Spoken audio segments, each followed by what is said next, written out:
नमस्कार दोस्तों मालदीव के प्रेसिडेंट 5 दिन के लिए भारत आए हैं। और इम्पॉर्टेंट बात ये नहीं है कि वो भारत आए हैं, इम्पॉर्टेंट बात ये है कि वो भारत आए हैं लेकिन भारतीय एयरलाइन से आए हैं। मालदीव का प्रेसिडेंट भारत आ रहा है और भारत के प्लेन में आ रहा है, इसमें कुछ तो बात है। 5-6 महीने पहले की कहानी हम सभी को याद ही है, कैसे भारत के प्रधानमंत्री मोदी की एक तस्वीर से मालदीव के मिनिस्टर्स ने भारत के लोगों के साथ साथ पीएम मोदी के खिलाफ जो अभद्र टिप्पणी की थी वो ना हम कभी भूले हैं ना कभी भूल सकते। लेकिन आज मालदीव को भारत आना पड़ा है और भारत की एयरलाइन से आना पड़ा है।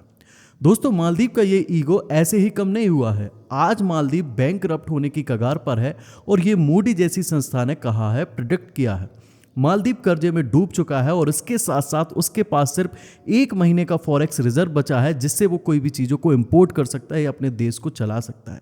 इसलिए जब मालदीव की ऐसी स्थिति बनी तो मालदीव झुका और भारत आया। ये कहना भी गलत नहीं होगा कि मालदीव यहाँ भीख मांगने के लिए आया है।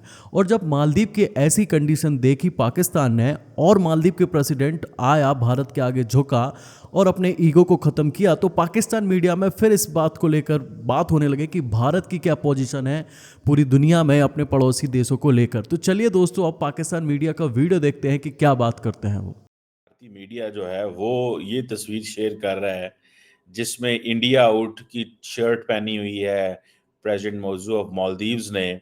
और लेकिन साथ ही साथ ये तस्वीर भी शेयर की जा रही है कि जनाब देखें कि इस वक्त वो स्टेट गेस्ट है, कि एक तरफ वो इंडिया आउट की कैंपेन चला रहे थे कि निकल जाओ इंडिया मालदीव से, और अब हालात ये पैदा हो गए हैं कि उनको आना पड़ा इंडिया।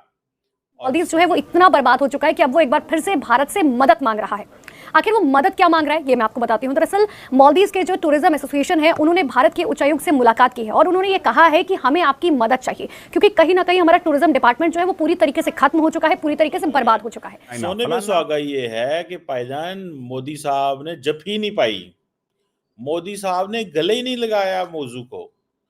मेरा ख्याल है प्रेसिडेंट मौजू जो है ये दुनिया का वाहिद लीडर है जिसको नरेंद्र मोदी साहब ने जफ्फी नहीं डाली, वरना बंदा 2.5 फुट दूर भी होवे तो मोदी साहब वो खींच के जफ्फी पा लेंदे ने, but he is the only man, he didn't hug him. ठीक है।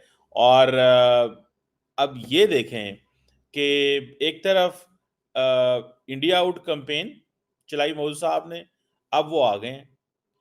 मैं इस पे एक असेसमेंट करना चाहता हूं। मुझे ऐसे लगता है कि ये सारे की सारी जो चीज कोरियोग्राफ की गई है या जो प्लान की गई है, ये जयशंकर साहब को मॉडल है।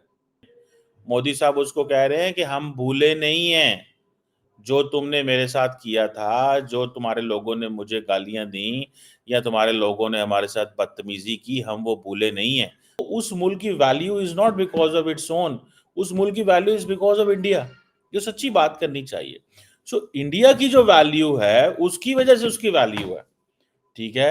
मैक्सिको की जो वैल्यू है ना वो बिकॉज ऑफ अमेरिका बढ़ जाती है।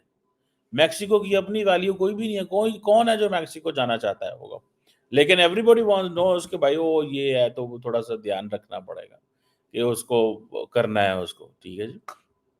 सो ये मोदी साहब जो है क्योंकि रीजनल लीडरशिप के लिए वो कर ले, वो कहते हैं कि जितने भी स्मॉल स्टेट्स हैं और इंडिया जो है, इंडिया की जो पर्टिकुलरली देखें इसमें इंडिया की जो सगार डॉक्ट्राइन है security and growth for all in the reason.